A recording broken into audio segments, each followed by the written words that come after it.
ang mga kwento ng pag-ibig, kwento ng buhay at kwento ng pag-asa dito sa Barangay Love Stories. Love Stories.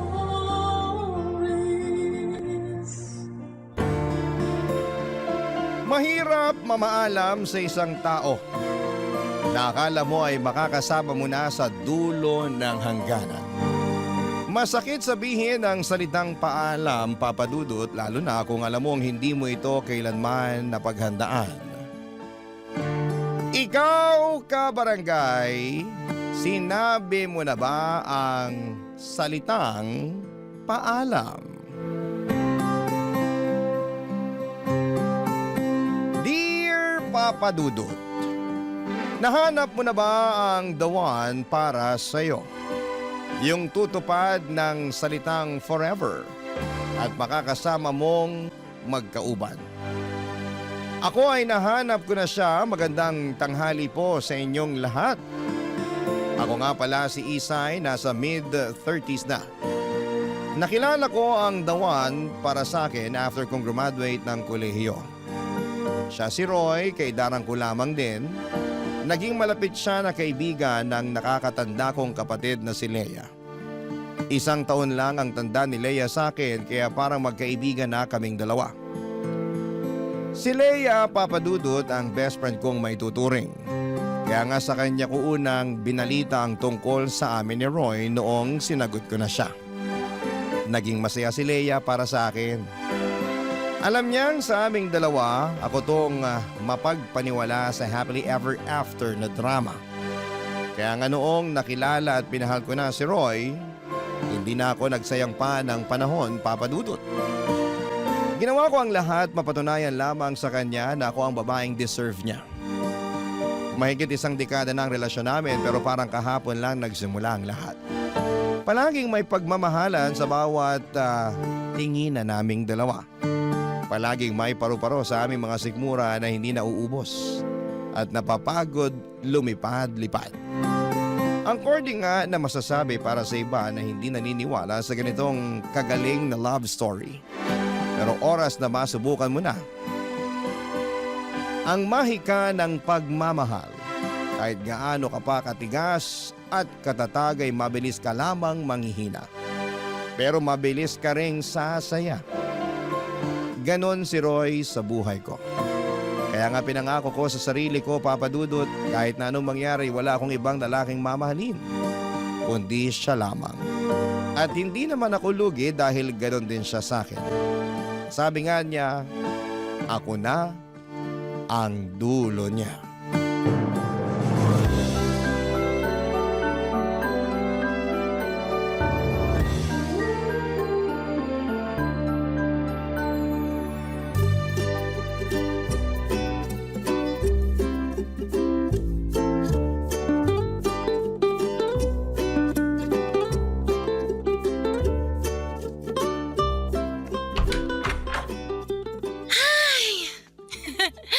Salamat, nakauwi na rin. Ang hirap magpanggap na masaya kapag suot tong high heels ko. Parang ako pa nga ang nahihirapan sa'yo kanina habang palakad-lakad ka ron sa reception eh. Hindi ko nga ramdam yung sakit kanina. Kasi naman, ang sweet ni na Ange at Peter. Nakaka-happy lang yung kasal nila. First time ko nga nakita si Peter na umiyak eh. Pag-ibig lang pala ang magpapaiyak sa kaibigan kong yun. At si Ange, ay nako, alam ko maganda na siya noon pa. Pero iba yung glow niya kanina ha. Totoo talaga ang kasabihan na nag-glow ang mga bride. Tara, upo tayo sa sofa. Yes, please. Ay, pakihilot mo na nga rin tong paa ko. Okay lang ba? Oo naman, ikaw pa ba? Pasensya ka na sa ka-live-in mo ha. Trentahin na kasi. Mabilis nang sumakit ang tuhod, likod at paa. Ay, tara na. Upo ka dito sa tabi ko. Pa-foods pa tayo bukas. Gusto mo? Ay, grabe ka. Nahawakan mo lang yung kalyo ko sa paa, yan agad ang in-offer mo. Makapal na ba masyado? Oo eh. Pwede nang ilaban sa taba ng baboy. Visit ka? Ay, pasalamat ka, good mood ako ngayon ha. Lagi ka namang good mood basta may kasal eh. Alam mo namang mas paborito ko pang mga kasal kaysa sa Pasko. Marami ang nakakapag-celebrate ng Pasko, pero hindi lahat pinapalad mag-celebrate ng kasal o ikasal mismo. Di mo pa nakukwento sa akin. Ano bang pangarap mong kasal? Pangarap ko? Gusto ko talagang ikasal doon sa simbahan kung saan kinasal ang mga magulang ko. Doon din kasi kami bininyagan ng kapatid kong si Leia eh. Ayaw mo ng beach o garden wedding tulad ng iba? Dati, oo. Nung nakikisali pa ako sa trend. Pero para akong hinihila ng simbahan eh. Ang daming milestones kasing naganap sa buhay namin at saksi ang simbahan na yun. Kaya isasali ko na rin ang kasal ko at binyag ng mga magiging anak ko. Gusto mo ba maraming bisita? Ayoko, no. Gusto ko intimate wedding lang. Imbitado lang yung mga nakasaksi sa buhay ko at buhay na mapapangasawa ko. Siyempre, ikaw yun ah. Pero wag ka ma-pressure. Hindi naman ako nagmamadaling ikasal eh. Hindi ako nape-pressure. Tignan mo nga, chill lang ako magtanong. Anong gusto mong team? Ay, gusto ko talaga naka-white lahat, kahit bridesmaids. Alam ko, nakasanayan sa kultura natin na dapat bride lang yung naka-white. Pero gustong gusto kong makita yung mga abay ko na nakaputi tapos kasama ko silang nag-glow. Ang bait mo rin eh, no? Kahit sariling araw mo, willing kang i-share sa ibang tao. Kasi naman, saksi ang best friends ko sa mga pinagdaanan ko. Gusto ko lang i-share sa kanila yung araw kong yun. Kasi part na sila kung ano mang meron ako. Kaya kita mahal kasi ganyan ka eh. Di ka madamot sa moment. Ay, alam mo ba nung bata ako, lagi ako naglalaro ng kasal-kasalan. Ang groom ko, yung pinakamalaking teddy bear na regalo sa akin ni Papa nung birthday ko. Tapos yung maliliit na stuffed toys ko, sila yung mga bisita at abay. Wala ka bang kalaro na sinali sa kasal-kasalan na yun? Wala naman kasing gusto makipaglaro sa akin eh. Lahat sila gusto ng bahay-bahayan. Ako lang yung may gusto ng kasal-kasalan. Kumusta naman yung mga kalaro mong nagbabahay-bahayan noon? Pwede ayun. Sila yung kinasal. Habang ako naman yung nagbabahay-bahayan kasama ka. Nagkabaliktad no? Paano kung totohanin na natin yung pangarap na kasal ng batang Isay? Anong ibig mong sabihin? Pag inaya ba kitang magpakasal, papayag ka? Ha?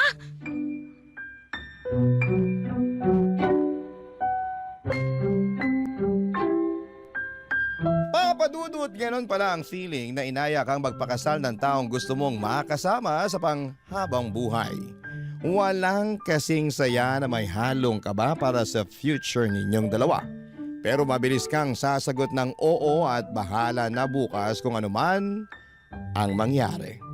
Nag-iyakan kaming dalawa sa proposal na yon, Papadudot. Tulad ng pangarap ko, simple lang. Wala kaming kamerang nakatago para makapture ang moment na yon at mapost sa social media.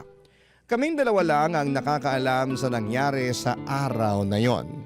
Plinano naming huwag munang ipaalam sa mga tao. Uso pa naman ang evil eye. Mahirap nang ma-jinx ang araw na pinakahihintay naming dalawa.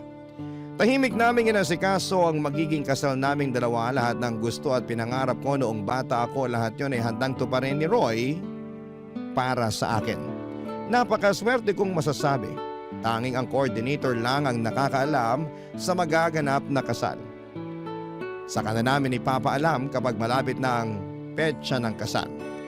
Iwas sa mga taong inggit at tahimik na gusto kaming pabagsakin. Iwas jinx.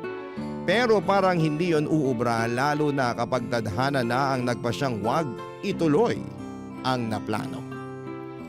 Isang araw, Papadudot, natagpuan ko na lamang ang sarili kong tumatakbo papasok ng ospital.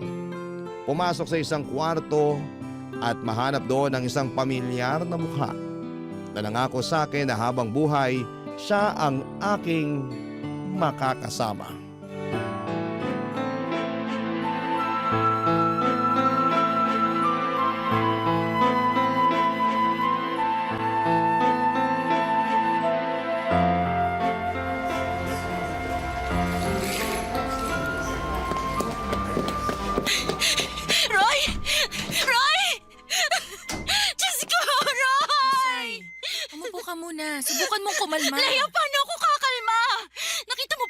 ni Roy? Nakikita ko at alam ko mahirap to para sa'yo, Roy! pero... Gumising ka! Hindi ka mawawala, di ba? Please! Please, huwag ka mawala! Sabi ng doktor, medyo stable naman ang kondisyon niya kahit papano. Kumpara naman kanina. Samahan mo akong magdasal mamaya, ha? Magnovena tayo, Leia. Didinggin tayo ng Diyos pag ginawa natin yun, di ba? Oo nga, naririnig tayo ng Diyos, Isay. Pero Isay, minsan kailangan din natin siyang pakinggan. Anong ibig mong sabihin? Nakausap ko ang doktor kanina at... Teka, kakayanin mo bang marinig kung anong sinabi niya? Kung masama lang ang sinabi niya, huwag mo na lang sabihin. Ano bang alam nila sa buhay ng tao? Diyos lang ang pwede mag-decide kung anong mangyayari kay Roy. Hey, okay. Kumalma ka na. May awa ang Diyos. Dapat lang siyang maawa. Wala namang ginawang masama si Roy eh. Bakit kailangan mangyari sa kanya to? Aksidente yung nangyari. Kasalanan ng truck driver na nakaidlip. Wala namang may gusto nito, pero wala eh. Andito na tayo eh. Roy! Roy, mahal ko. Lumaban ka. Alam ko na bang lalabanan mo to eh. Ikaw pa ba? Ang tapang mo kaya. Hindi mo ako susukuan, di ba? Kasi marami pa tayong plano. Huwag mo akong iiwan, parang awa mo na. Hindi ko makakayanan. Kaya please, Roy, para sa atin. Kailangan kita, Roy. Roy, huwag mo akong iwan. Isay, magpakatatag ka.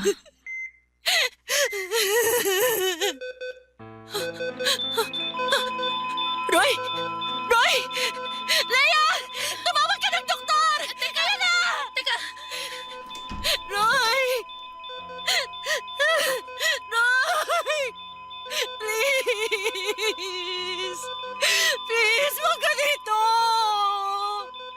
Please! Roy!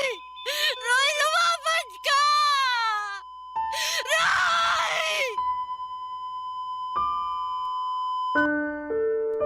Parang huminto ang oras at mundo nang makita kong nag-flatline si Roy Papadudut. Umatras ako kasi parang hindi ako makahinga ng malapit sa ECG monitor. Parang ako yung nawawala ng buhay. Para akong nabingi ng mga oras na yon at bumagal ang pintig ng puso ko. Hindi ko alam ang mararamdaman ko, Papadudut. Hanggang sa pumasok na ang mga nurse at doktor kasama si Leia. Nilapitan nila si Roy at sinubukang i-revive habang chinecheck ang kanyang vital signs. Umatras ako ng umatras hanggang sa mabangga ko ang pader ng kwarto. Napasandal ako doon. Nangihina na ang tuhod ko, si Leia ay hindi alam ang unahing puntahan. Para pakalmahin ba ako o kausapin ng doktor at nurse? Mabuti na lamang at andon ang kapatid ko para umalalay sa lahat. Maya-maya pa ay huminto na ang mga nurse at doktor at natulala na lamang si Leia pero kita ko sa mga mata niya ang lungkot. Tumingin siya sa akin, Papadudut. Parang alam ko na ang gusto niyang iparating. Alanganin siyang lumapit sa akin para ibalita ang nangyari. Mabuti na lamang dahil kahit alam ko na noon ang mga nangyayari, parang hirap pa rin akong tanggapin. Umaasa pa rin akong panaginip lamang ang lahat, Papadudut, at umaasa pa rin akong hindi totoo ang mga kaganapan. Sana'y magising na ako. Sinubukan kong kurutin ang sarili ko para magising. Pero nasasaktan ako. Nasaktan ako lalo dahil alam kong totoo ang lahat. Wala na si Roy. Wala na ang mga plano. Wala na ang lalaking makakasama ko hanggang sa pagtanda ko. Barangay Love Stories. Barangay Love Stories. Hindi ako sumipot sa burol ni Roy, Papa Dudut. Ayoko makita ang bangkay niya. Ayokong makaamoy ng mga bulaklak ng patay na magpapaalala sa akin sa mga susunod na taon na nawalan ako ng mahal sa buhay. Ayokong makiharap sa mga bisita na nakikiluksa sa pagkawala niya. Ayokong salubungin ang mga mata nila na punong-puno ng awa. Hindi ko kayang makarinig ng mga kantang may tema tungkol sa pagluluksa sa isang taong nawala. Ayokong makakita ng mga nag-aabuloy. Ayoko. Lahat yon ay parang sampal sa akin ang katotohanan. Wala na si Roy, tapos na ang happily ever after ko. Naintindihan naman ng pamilya ko at pamilya ni Roy kung pinili kong wag pumunta. Maski sa libing ay hindi ako dumalo. Ilang beses akong pinilit ni Leia para makapagpaalam ako sa huling beses kay Roy pero hindi ko kaya. Lagi lamang akong nakakulong noon sa bahay namin ni Roy. Nakahiga lang sa kama namin at hindi ko na pinalitan ng bedsheet at kumot. Kung ano ang huling nahigaan ni Roy sa kama na yon, noong nabubuhay pa lamang siya ay hinayaan kong andon lamang yon. Sinamyo ko ang amoy niya noong nabubuhay pa siya. Yakap ko ang unan niya. Inaamoy-amoy yon habang iniiyakan. Kung nakikita man ako ni Roy ng mga oras na yon, alam kong malulungkot siya. Pero sana'y maintindihan niya, nasaktan ako sa paglisan niya.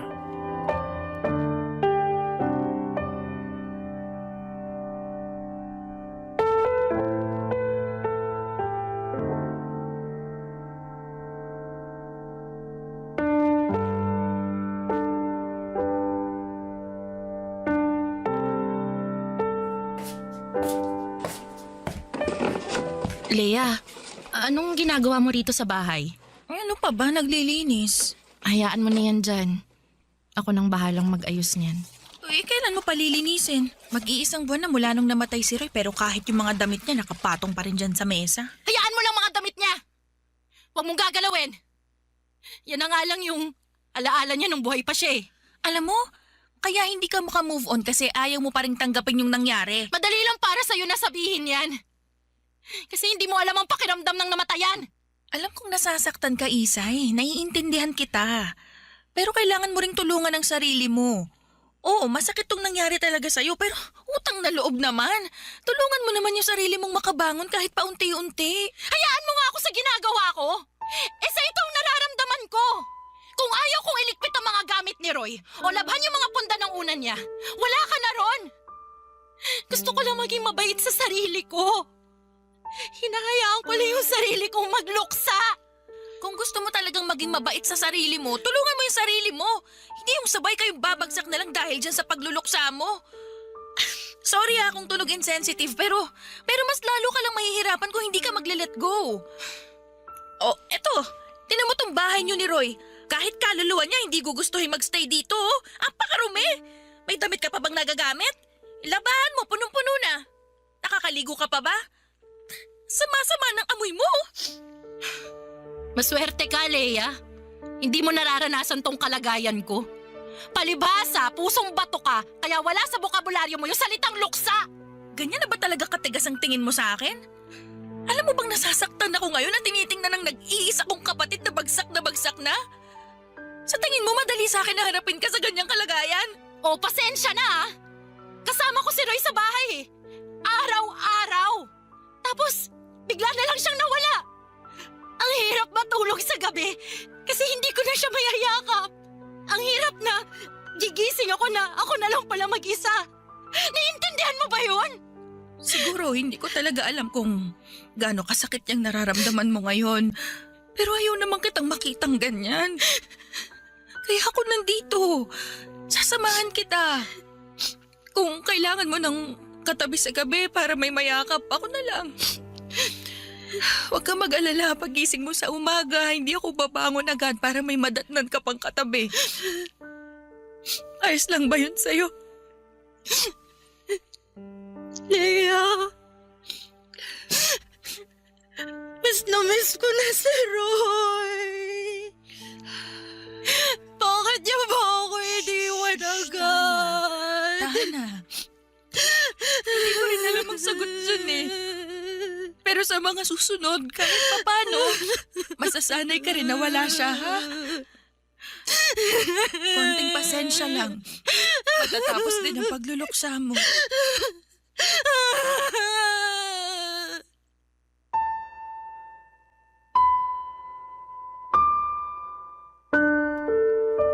Naalala ko pa noong bata pa lamang kami ni Leia, kami lagi ang magkakampi.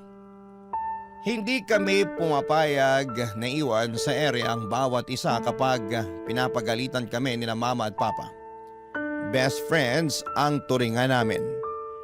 Noong namatay ang pusa kong si Mikmik ay si Leia ang umalalay sa akin.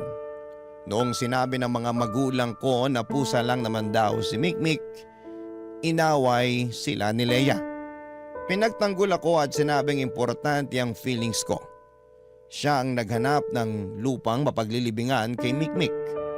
Tuwing Biyernes ng hapon pagkatapos ng klase kasama ko siya na dumadalaw sa libingan ni Mikmik. Hinayaan niya akong magluksa. Iyak ako ng iyak. Mababaw lang talaga kasi ang luha ko at mabilis akong ma-attach sa mga mahal ko sa buhay. Habang tumatagal ay naka-move on ako sa pagkamatay ng pusa kong si Mikmik. At sa kaarawan ko, niregaluhan ako ng isang kuting ni Leia. Kamukhang kamukha ni Mikmik ang tagal niyang hinanap sa mga kalye kung saan siya makakakuha ng puspin na kamukha ng namatay kong pusa. Doon ko napatunayan kung gaano ako kamahal ni Leia. Kaya isa rin sa mga pinangako ko kahit na anong mangyari, iaalay ko lahat ng meron ako sa kapatid ko. At sa pagkamatay nga ni Roy ay muli na namang pinatunayan ni Leia na andyan siyang muli para sa panibagong pagluluksa ko. Alam kong hindi siya makakahanap ulit ng kuting para ipalit kay Roy. Pero alam kong gagawa pa rin siya ng paraan para mapalitan ang lungkot sa puso ko ng saya at tiwala sa pagdating ng panibagong bukas.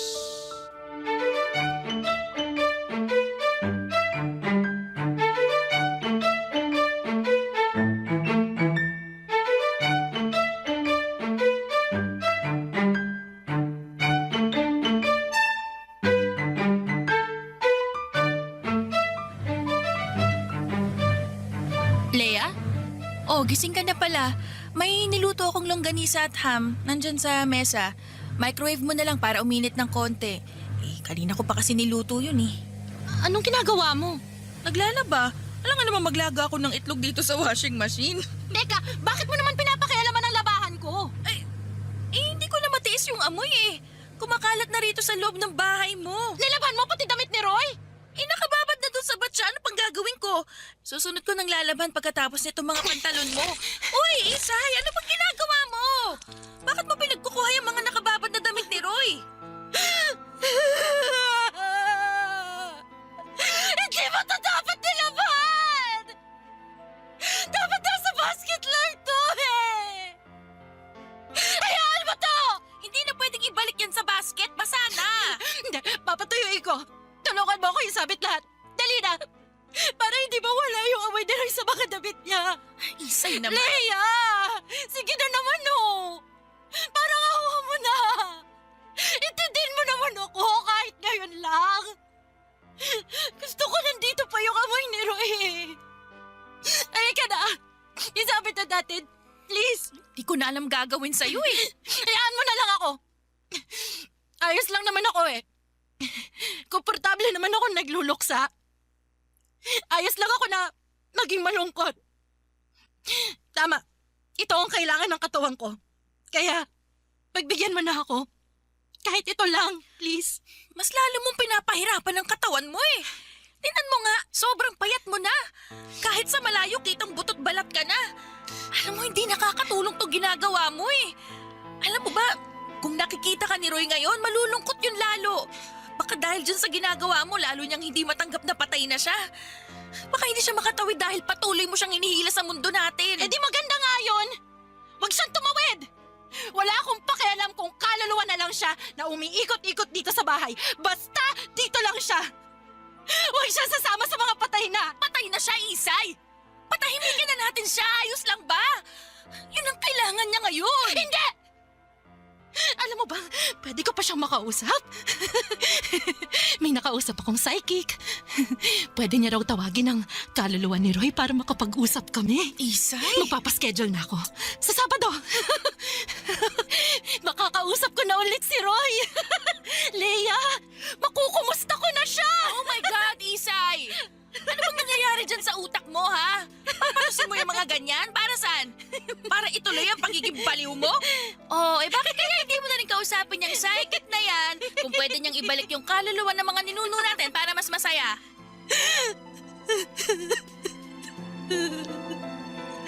Sobra ka na!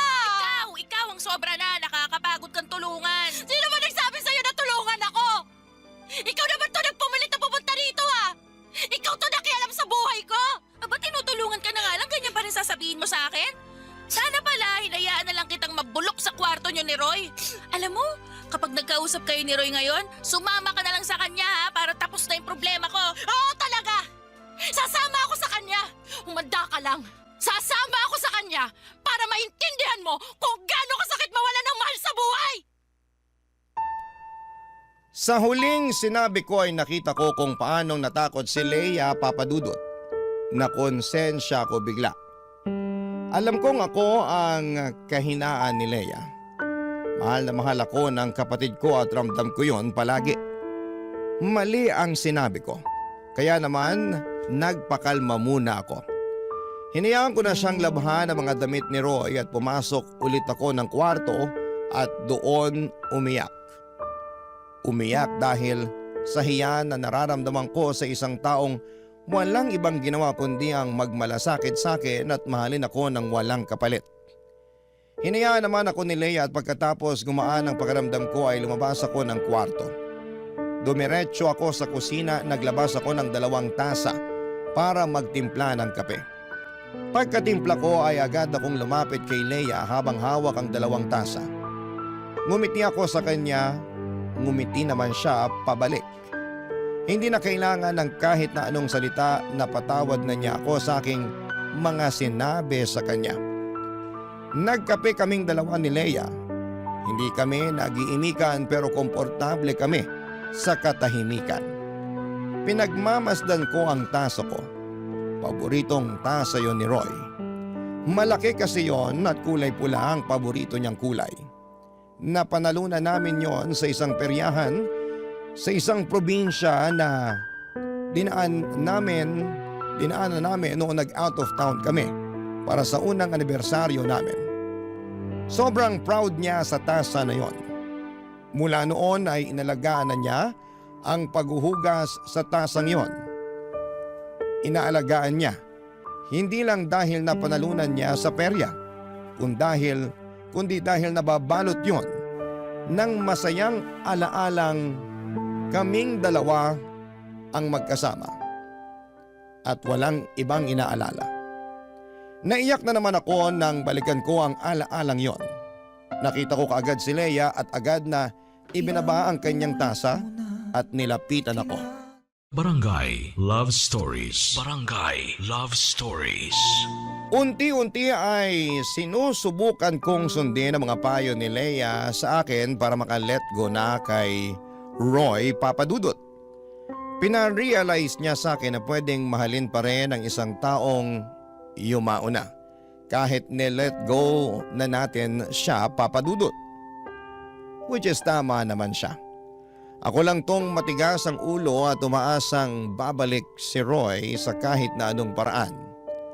Naalala ko nga nung nakaburol pa si Roy ay panayang dasal ko noon sa simbahan na sana ay magkaroon ng milagro. Magmilagrong mabuhay si Roy at bumangon sa kanyang kabaong. Ganon ako noon, kadesperadang bumalik siya. Hindi talaga ako maka-let go sa kanya. Pero naisip ko na bukod sa akin, napapahirapan ko rin si Roy kung nasaan man siya. Kaya para gumaan na rin ang loob ni Roy na lisanin ang mundong ito ay sinubukan kong makinig kay Leia. Very supportive naman ang kapatid ko. Wala naman daw masamang magluksa pero alam ko raw sana ang limitasyon sa mga gagawin para hindi mahirapan ang sistema ko na makabitaw. Isang beses ay sinubukan naming mag-inumang dalawa. Pangtanggal lungkot lang. Gawain na namin yon noong college pa lamang kami sa tuwing may bumabagsak kaming subjects at hindi namin magawang ipaliwanag sa mga magulang namin. Hindi kami umiinom talaga pero may mga okasyon na nagpapakalasing kami para lunurin ang nararamdaman namin.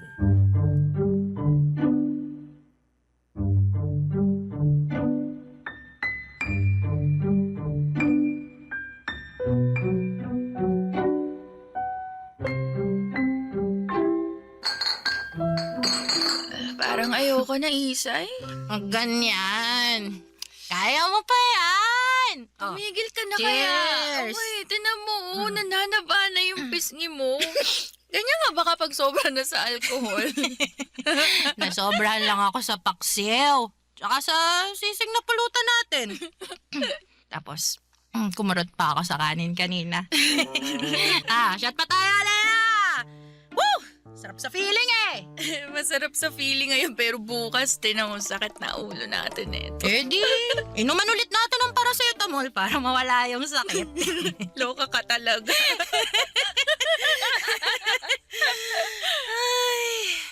Totoo pala na nakakawala ng sakit ang alak, no? Kahit papano, gumanang pakiramdam ko. Uy, pero wag mong ugaling tumakas gamit yung alak ha. Pinagbigyan lang kita ngayon para makapag-bondin tayong dalawa. Banding? Sige! Gusto ko niyan! Ano bang pwede nating pag-usapan para maging masaya tong banding natin? Mag-amin na ng mga secret. Ano, Jika? Oo, sige! Sige. Sige, ako muna. Sige. Gina ako ngayon. Alam mo ba, nung mga bata pa lang tayo, bakasyon nun sa probinsya natin. Tapos, di ba, inaya kang tumakas nung crush mong si Greg papunta dun sa peryahan nung gabi? Oh. Alam mo ba kung bakit ka nahuli ni Lola? Ay, sinumbong mo ko, Lolo. Kaloka ka talagang babae ka. Kasi naman, Lea. Nagsiselos ako nun eh. Crush ko rin kaya si Greg. Tapos, biglang malalaman ko na ikaw pala yung gusto niya. Di nung nalaman kong tumakas kayo nung gabi papuntang peryahan, aba, sinumbong agad kita kay Lola. Baliw ka, napahiya ako nun ha. Sinundo ako ni Lola sa peryahan tapos may hawak na stick na pamalo. Inampas kaya nun yung puwet ko. Katabi ko pa nun si Greg, grabe nakakahiya. Sorry na, Lea. Bata pa naman ako nun eh. Alam mo naman ako, sobrang selosa. Pag may gusto akong lalaki, gusto ko akin lang siya. Kaya nga pinaubaya ko na sa'yo si Roy nun eh. Anong pinaubaya si Roy? Hindi, wala yun. Mali lang yung nabanggit kong pangalan. Yung yun, ibang manliligaw mo yun. Teka, wala namang ibang nanligaw sa akin kundi si Roy lang ah. Lea, may kailangan ba akong malaman? Ay, magligpit na tayo ng mga... Babasagin ko lahat yan kung hindi mo sa akin sasabihin ko ano meron sa inyo ni Roy. Matagal na yun. Matagal na nga. Pero karapat ako pa rin malaman. Naging kami ni Roy. Pero bago ka pa dumating nun sa buhay niya. Anong ibig sabihin nun? Klaruhin mo. Naalala mo nung may nagpapadala ng sunflower sa akin sa bahay. Tinutokso mo pa ako nun at pilit mong inaalam kung sino yung nagpadala nun. Si Roy. Ano? Si Roy ang nagpadala ng mga bulaklak sa akin. Hindi ko lang masabi sa'yo nun kasi hindi pa naman ako sigurado kay Roy eh. Alanganin ako sa kanya kasi gusto ko matupad muna yung pangarap ko. Tapos feeling ko makakasira lang siya sa pag-abot ko nun. Pero mabilis akong nahulog sa kanya. Nilihim muna namin yung relasyon namin hanggat hindi pa ako sigurado kung siya na ba talaga kasi alam mo yun, ini-enjoy ko namang kasama siya pero lagi akong ginugulo ng mga plano ko sa buhay. Kaya wala kang nalaman nun kasi kami lang talagang dalawa yung may alam sa relasyon namin. Pero wag kang mag-alala, magulo ang naging relasyon namin. Away-bati kami. Yung maghihiwalay tapos magkakabalikan tapos walay na ulit. Tapos naisip niya, ligawan ka nung natapos na yung relasyon namin. Ikaw pala yung kinukwento niyang one great love niya. Huh? Yung babaeng minahal niya bago ako dumating sa buhay niya. Hindi ako yun. Ikaw yun, Isay. Ikaw yung one great love na Ikaw sinasabi yung- niya. Ikaw yung naging kahati ko sa kanya nun. Kahit kami yung magkasama, ikaw pa rin yung bukang bibig niya. Kahit sinasabihan niya ako ng I love you, iba pa rin yung nakikita ko sa mga mata niya. Alam mo ba kung paano ko tiniis yun? Alam mo ba kung anong mga sakripisyo ang ginawa ko para lang mabura ka sa buhay niya? Ni hindi ko man lang nalaman na ikaw pala yung babaeng dahilan kung bakit niya ako ginawang panakip-butas!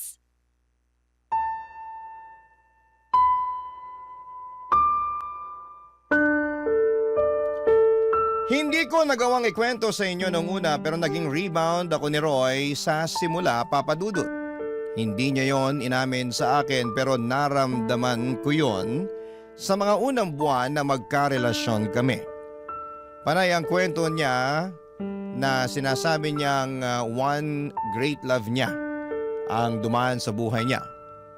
Kung paano niyang ibinuhos ang lahat ng meron sa kanya pero sa huli itataboy lamang siya nito at babaliwalain dahil mas importante ang pangarap para sa kanya. Galit na galit ako noon sa babaeng iyon. Sinumpa ko pa siya kung sino man siya. Nakakabigla na malaman sa dulo na ang kapatid kong si Leia pala yun. Walang kasing sakit na mapagselosa ng sarili mong kapatid sa bandang huli. Iisang lalaki ang minahal namin at napakasakit na siya ang nauna. At siya ang totoong nakakuha ng best version ni Roy. Parang tira na lamang ang naibigay sa akin. Pinilit kong pagtrabahuhan ang pagmamahal ni Roy para lahat ng pag-ibig na natitira niya para roon sa babaeng nanakit sa kanya ay mailibing na sa akin. Sobrang hirap pero nagawa ko naman. Ayos na sana ako sa past na yon kung hindi lang ni-reveal sa akin nang hindi sinasadya ni Leia ang katotohanan. Ang tagal nilang tinago sa akin yon para akong niloko sa lagay ko. Sa tuwing magkakasama kami noong nabubuhay pa si Roy, ano na lamang ang nararamdaman nilang pareho. Sa bawat okasyon na magkasama kaming tatlo ay meron ba silang naaalala sa naging relasyon nila? Paminsan-minsan ba'y naaalala nila ang past nila? Ang masasayang mga araw na magkasama sila. Naalala pa ba nila kung paano nilang minahal ang isa't isa? Ang sakit lang i-overthink. Oo, nasa past na yon pero napakasakit na pagtaguan ng ganong sikreto mula sa dalawang taong minahal ko ng totoo, Papa Dudut.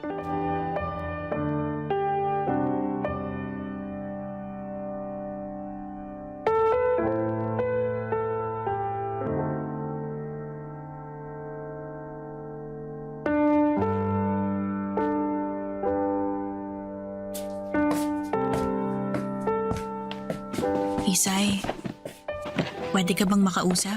Nag-aayos ako ng gamit. Ano to? Nilalagay mo na sa box yung mga gamit ni Roy? Yun naman ang utos mo sa akin noon pa man, di ba? Dahil ba to dun sa naging usapan natin kagabi? Ayoko nang pag-usapan yun. Huwag mo naman akong pahirapan ng ganito, Isay. Kausapin mo ko. Sabihin mo sa akin yung nararamdaman mo para alam ko kung anong gagawin ko para mapagaan natin yung sitwasyon. Dagdagan mong kwento tungkol sa inyo ni Roy. Kailangan kong malaman ang lahat. Ka naman ganyan, Isay. Hayaan na lang natin sa nakaraan yun. Akala ko ba gusto mong pagaanin ang sitwasyon? Bakit umaatras ka sa gusto ko?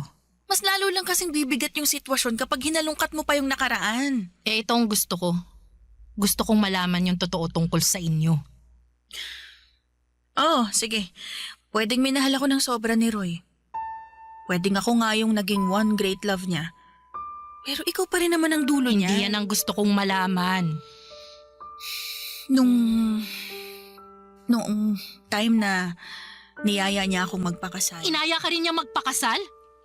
Tumanggi ako kasi hindi naman ako ganun kasigurado sa kanya. Oo, at mahal ko siya nung time na yun, pero mababaw lang yun kumpara sa pagmamahal ko para sa pangarap ko. Nagalit siya sa akin, sabi niya, gaganti raw siya. Akala ko naman wala lang yun. Pero nung nakita ko na lumalapit-lapit na siya sa'yo at nalaman kong nililigawan ka pa niya, hinarang ko siya. Tama ang hinala ko na gusto kanyang paasahin at lokohin para masaktan ako. Alam niya kung gaano kita kamahal. At alam niyang ikaw ang kahinaan ko. Kasi oras na masaktan ka, masasaktan din ako ng sobra. Nakakatawa naman pala! Nagalit ako sa kanya. Sinubukan ko namang pigilan yung namamagitan sa inyo noon, di ba? Sinabi ko sa'yo na kaibigan ko siya at kilala ko siya kaya mag-iingat ka sa kanya pero hindi ka nakinig. Kasi sabi mo, dahil kaibigan ko siya, magtitiwala ka. Kasi alam mong hindi ako nakikipagkaibigan sa masasama. Wala na akong nagawa kundi bantayan ang bawat kilos niya. Masiguro ko lang na hindi ka masasaktan. Talaga lang ah. Pinagdasal ko na lang na sana hindi ituloy ni Roy yung balak niya. At sa awa ng Diyos, hindi naman. Minahal ka pa nga niya, di ba? Sobra! Napanatag na ako noon. Lalo nang nakapag-usap kaming dalawa at humingi siya ng sorry sa pinlano niya. Nakalimutan na niya ako dahil sa'yo. Ikaw ang naging buhay niya mula noon. Ikaw ang naging dulo niya kahit kinapos kayong pareho ng oras na magkasama. Hindi na talaga nabago ang mga nangyayari sa buhay natin. Anong ibig mong sabihin? Naalala mo, nung mga bata tayo, lahat ng pinagsawaan at pinaglumaan mo, sa akin napupunta. Hindi ako nakakatanggap ng mga bagong gamit kasi kailangan mo munang lumain bago mapunta sa akin. Bakit naulit pa rin yan dati? Bakit? Si Roy na napagsawaan at napaglumaan mo, ako pa rin ang sumalo. Isay. Bago man ang halian, umalis ka na. Ako nang bahalang maglikpit sa mga gamit ni Roy. Kaya ko na to. Salamat at tinulungan mo akong mapagaan ang pagluluksa ko sa kanya. Diyan ka na. Nagmamadali akong lumakad palayo kay Leia Papadudut. Ayokong makita niyang mukha akong talo sa mga nangyari. Sinubukan ko pang isalba noon ang natitirang pride ko bilang taga-salon ng mga naggamit na ni Leia. Napagsawaan at napaglumaan. Ang unfair noon, Papadudut, oo, mahal ko ang kapatid ko pero hindi ko maiwasang makaramdam sa kanya ng inggit dati pa naman dahil siya ang unang naka-experience at nakakagamit ng mga bagong bigay ng mga magulang ko. Saka na iaabot sa akin kapag kupas na at hindi na magandang tignan. Ako na lang lagi ang magreremedyo para magmukha ulit yung bago. Masisisi niyo ba ako kung bakit hindi ko magawang patawarin si Leia? Matapos kong malaman ang katotohanan sa kanila ni Roy. Sa ngayon, Papadudut, ay marami pa rin katanungan sa isipan ko. Sina Leia at Roy na lang ang makasasagot noon. Pero wala na si Roy para depensahan ang sarili niya at ipaliwanag ang mga nagawa niya. At si Leia naman, ayoko muna siyang makita ni marinig ang pangalan niya ay ayoko. Masakit pa rin sa akin. Ilang beses niya akong sinusubukang tawagan at i-text pero wala akong sinasagot kahit isa man lamang doon. Ang iba sa inyo ay baka sabihin ang OA ko sa ginagawa ko dahil nakaraan naman na ang lahat ng yon. At ako naman ang huling pag-ibig ni Roy. Pero sana'y maintindihan ninyo na marami akong pinagdaanan noong bata pa lamang ako sa piling ni Leia na nagpababa ng tingin ko sa sarili ko. Dahil ni minsan, hindi ako nakapili ng para sa akin. yung ako ang makakauna. Laging si Leia. Umalo pa ang depresyon ko dala ng pagkamatay ni Roy. Kaya ang tanong ko sa inyo ngayon, masisisi niyo ba ako? Salamat po sa pakikinig at pag-unawa. Ang inyong kapuso at ka-barangay forever, Isay. Ano ang masasabi mo sa ating Barangay Love Stories today? Aabangan namin yan sa aming comment section.